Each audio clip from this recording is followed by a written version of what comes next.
Estamos con el profesor Tarek Yoursy, professor at University College London. Hi, thanks Hi, for good coming. morning. Good morning. No problem at all. Very good morning Delighted, today, right? yes. Very early. So you're a neuroradiologist, and you're going to talk about three important aspects of practice during the Congress. Could you please explain us? Yes, of course. So three presentations, as you said, and the first presentation is about the anatomy of the brain, specifically more the cortical anatomy, so the surface anatomy of the brain, which is very important to get right in the daily routine. So it's very important that the young, especially the young people who learn how to do report, know exactly where certain structures are, like the central sulcus, so that the report is correct, because it's important when we do a report that our colleagues, the neurologists and neurosurgeons, can use this in a correct way. It's not very difficult, but it is important to know, and there are certain hints and tricks how to do that, and this is what I talked about. And this is something we are doing also at a European level to teach people to be very careful about this aspect of the work. So that was the anatomy. And then the other two lectures are about diseases of the vessels, of the small vessels of the brain. So one is about microhemorrhages, what we call. It has been shown with special techniques years ago, 10 years ago, that you can see these very small microhemorrhages.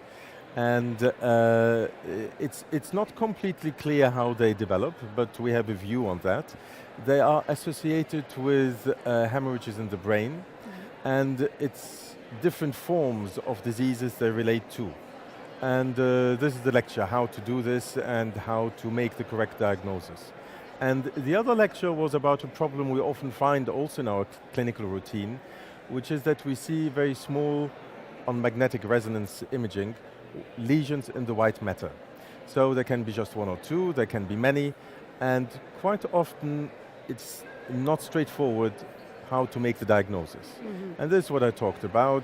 What are the tips, what are the tricks, and what is the evidence, how to move, how to do the diagnosis. These lesions are associated with diagnosis like multiple sclerosis? Yes, exactly, absolutely right. So depending on the shape and the location and other criteria, it can be multiple sclerosis, which is the most frequent neurological disease of young people, or it can be some kind of inflammation, or if you go to above 40, 50, then quite often we have these changes which happen and do not necessarily have a meaning. It's just part of the aging process, and if there are not too many, then that's fine.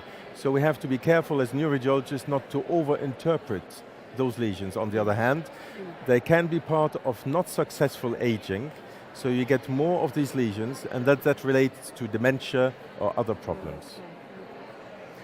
Okay, and apart from these topics, you're in Spain right now. Must be a change from your daily routine. What are you going to do while you're in Pamplona? Well, I think it's a great place to be. I like Spain very much. I've been involved in some aspects of the work here a number of times. It's my first time in Pamplona. Okay. I'm delighted to be here. So after the conference, I will take the advantage and have a look at the city and be exposed to the wonderful foods, which is really great, yes, and also the historical background of the place. Great. Any recommendation for do you speak Spanish? Sadly not. Okay. A few words are coming, but... so next time when you're coming to the CERAM meeting, yes, you will... I will do my best to know a little bit more. Brilliant. Thank you so much for your time and enjoy the Congress. Thank you very much for inviting me.